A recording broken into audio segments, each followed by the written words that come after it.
Olá, pessoal! Na aula de hoje, a gente vai ver sobre aparelhos de medição, aparelhos de medidas, ok? O que são esses aparelhos de medida? Bom, os principais que a gente conhece se chama amperímetro e voltímetro, e talvez vocês tenham escutado em algum lugar, lido, enfim. É um outro nome chamado multímetro. O multímetro nada mais é que um aparelho em que nele se concentra tanto o amperímetro quanto o voltímetro. É um aparelho que tem as duas funcionalidades. Ok? Mas a gente vai ver hoje separadamente o que é um amperímetro e o que é um voltímetro, que cada um deles mede, como que eles são representados, né, dentro do desenho dos circuitos, como que se dá uma parte interna dele, no caso a gente vai ver sobre a resistência interna, e de que maneira esses dois aparelhos eles se associam dentro dos nossos circuitos, tá? E aí, o que vai acontecer? É legal a gente entender, antes de tudo, que esses dois aparelhos, por serem aparelhos de medidas, eles não devem entrar no circuito, eles não entram no circuito para, de alguma maneira, alterar o circuito. Muito pelo contrário. Como eles são aparelhos de medidas, eles se configuram de maneira a alterar o mínimo possível o circuito, porque eles estão lá só para fazer essa medição, não estão lá para participar do circuito, como, por exemplo, um resistor participa, certo? Beleza, dito isso, vamos lá para a definição do que é um amperímetro, depois vou falar do voltímetro, e em seguida, depois de tudo isso aqui, a gente vai falar de ponte de Wheatstone, ok? Bom, um amperímetro, dentro de um circuito, ele mede essencialmente a intensidade da corrente elétrica, o I, certo? E essa corrente elétrica ela é medida em ampere, que é a unidade de corrente elétrica, certo? A representação, né, de um desenho assim, do amperímetro dentro do circuito é sempre assim, ó, uma bolinha com um A no meio, representando esse amperímetro, ou então pode ter essa setinha aqui também. Vocês podem encontrar ou escrever uma dessas duas formas, ok? De maneira análoga, aqui vamos ver o que o voltímetro faz. O voltímetro ele mede a DDP, ou seja, ele mede a tensão, certo? O V nosso, que é em volts, ok? E bem parecido com o amperímetro, o voltímetro é só a mesma coisa, uma bolinha ali com um V no meio ou com essa setinha aqui, certo? Bom, agora a gente vai tentar entender por que no amperímetro ideal a resistência interna é nula e por que no voltímetro ideal a nossa resistência interna ela tende ao infinito, ela é gigantesca. E, da mesma forma, a gente também vai entender por que o amperímetro ele tem que ser associado no nosso circuito de maneira associado em série e por que o voltímetro tem que ser associado em paralelo. Antes da gente falar do papel central do amperímetro aqui, é legal a gente lembrar como que a corrente se comporta, né? Já que a gente vai falar do amperímetro, que é o que mede a corrente, é legal a gente lembrar como que a corrente se comporta dependendo de como os resistores estão associados.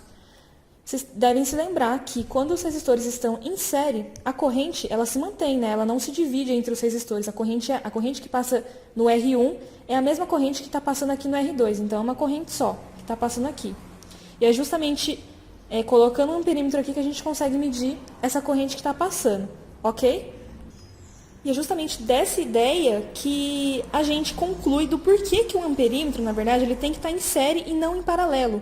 Porque se vocês se lembrarem bem, quando os resistores estão associados em paralelo, essa corrente que sai aqui do A, da extremidade A, ela pega e se divide entre os ramos que a gente tem aqui, certo? E aí o que acontece?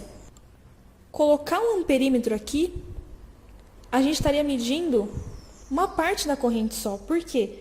Esse amperímetro disposto aqui em paralelo, a gente estaria fazendo com que essa corrente fosse induzida para um lugar que ela não deveria ir.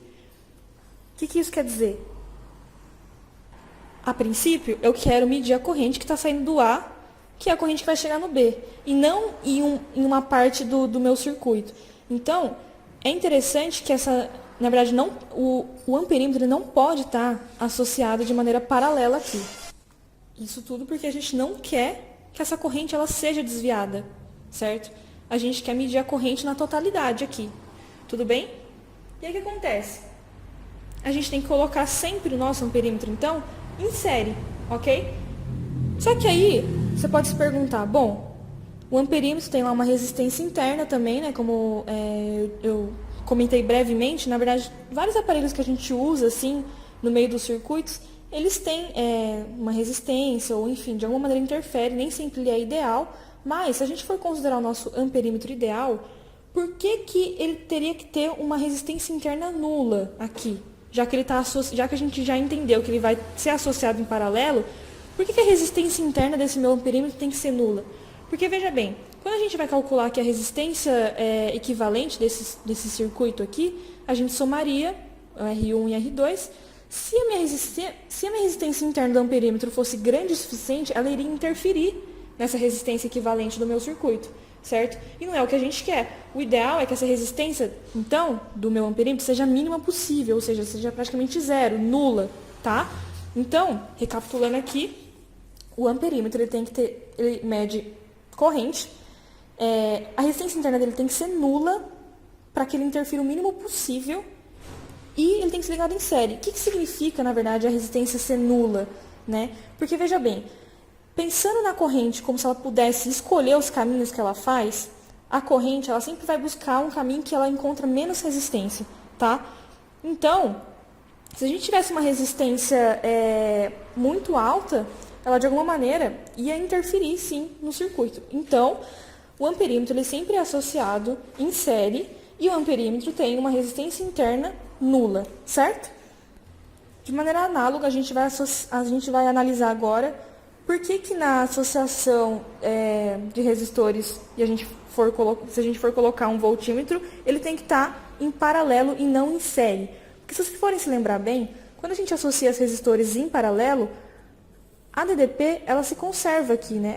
Ela é a mesma para os dois resistores, certo? Diferentemente de quando está em série. Aqui é uma DDP, aqui é a outra, e a DDP total é a soma de cada uma dessas duas DDPs, desses dois pedacinhos, correto? Então, o que acontece? O nosso voltímetro, ele tem que estar aqui, senão ele não mediria a minha DDP, né, a minha tensão, dos dois pontos que eu quero, das duas extremidades que eu quero. Bom, dito isso, né, entendendo que o nosso voltímetro ele não pode estar associado em série, vou até fazer um X aqui para a gente não se confundir. Dito isso, sabendo então que o nosso voltímetro tem que estar associado em paralelo, agora entra a questão da resistência interna.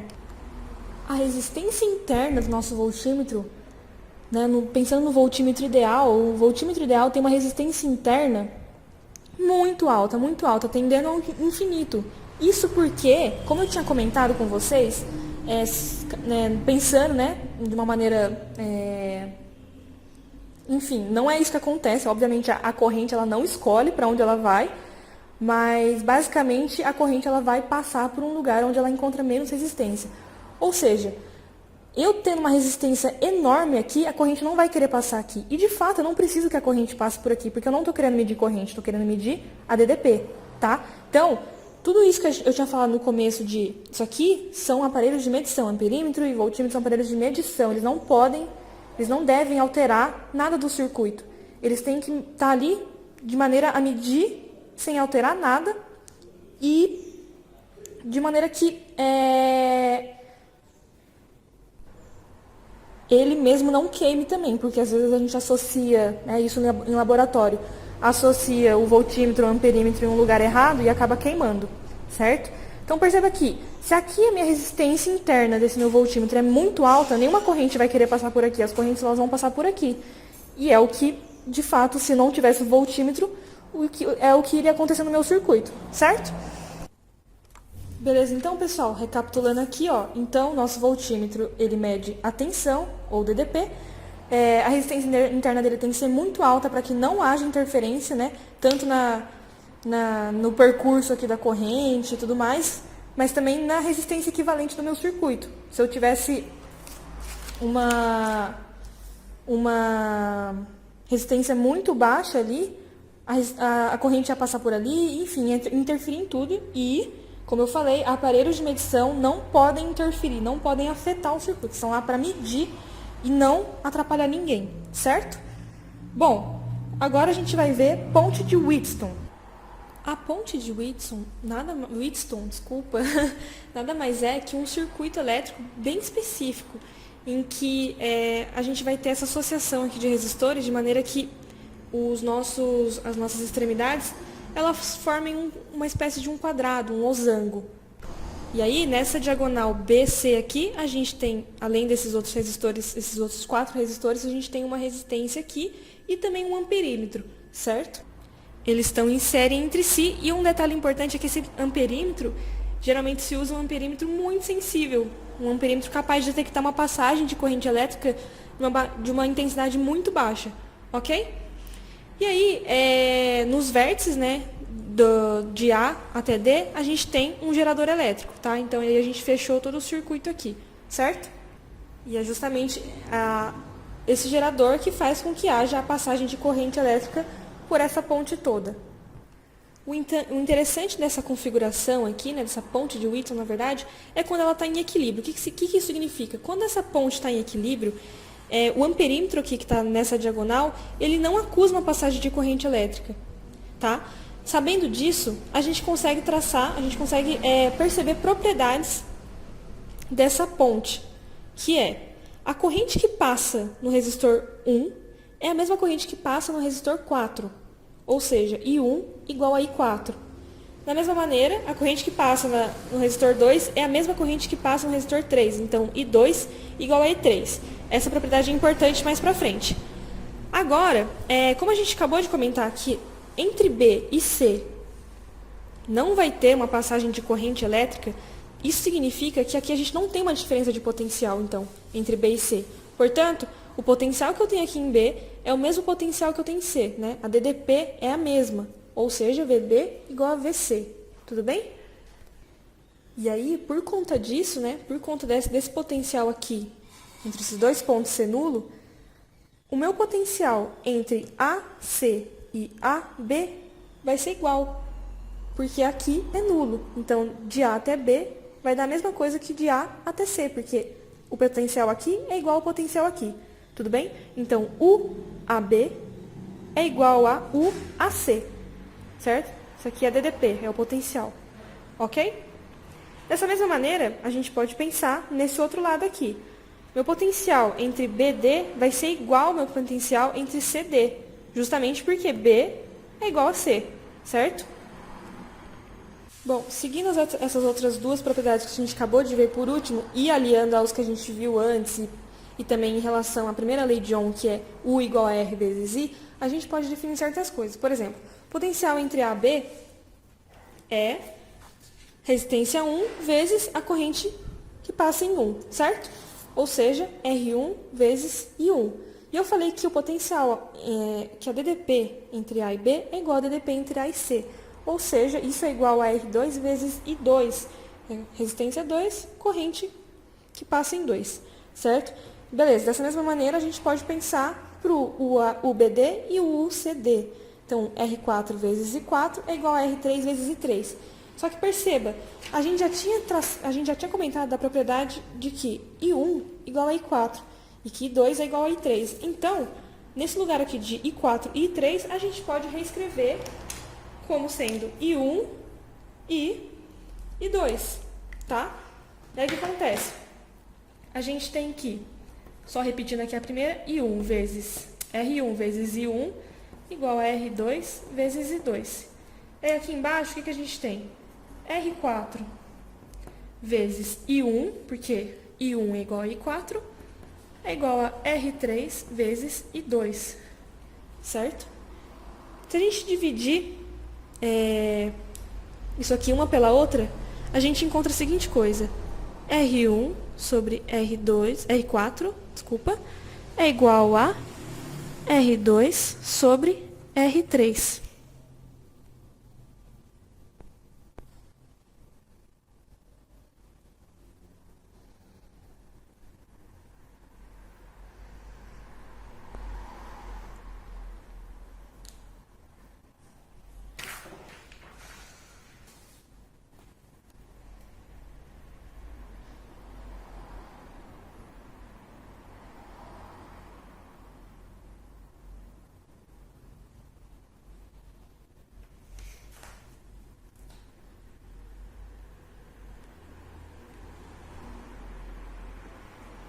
Com isso, a gente chega na seguinte coisa, que produto aqui, ó, R1 vezes R3 é igual a R2 vezes R4. Isso aqui é chamado de produto cruzado. Essa expressão ela indica que quando a ponte de Whitson está em equilíbrio, né, ela está em equilíbrio, o produto das resistências dos resistores opostos, ou seja, o produto entre R1 e R3 é igual ao produto entre R2 e R4. Certo? Esse produto ele é constante, tá? E aí, isso a gente chama de produto cruzado entre as resistências. E aí, a ponte de Whitson ela pode ser usada também para medir o valor de uma resistência elétrica. Por quê? Se eu sei três dessas resistências, eu consigo descobrir a terceira, caso os meus resistores estejam associados numa ponte de Whitson. Porque a gente sabe que isso aqui vai valer, certo? E da mesma maneira, se a gente sabe que esse produto aqui, né, se a gente não está querendo descobrir nenhuma resistência, mas a gente sabe que o produto dos resistores opostos, né, o produto cruzado, deu um valor constante, né, deu equivalente, a gente pode dizer que a ponte, então, ela está em equilíbrio, certo? Ok.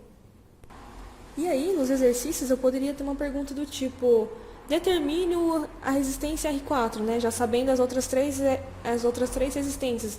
Ou, por exemplo, se as resistências forem R, qual tem que ser o valor do quarta resistência para que, por exemplo, se tiver uma lâmpada aqui no meio, essa lâmpada não acenda. Ou seja, eu sei que, então, essa minha ponte ela tem que estar em equilíbrio, para que não haja a passagem de corrente elétrica aqui. Certo, pessoal? Então é isso, a aula de hoje a gente viu os aparelhos de medição, né, amperímetro e voltímetro, e a ponte de Wheatstone. Muito obrigada.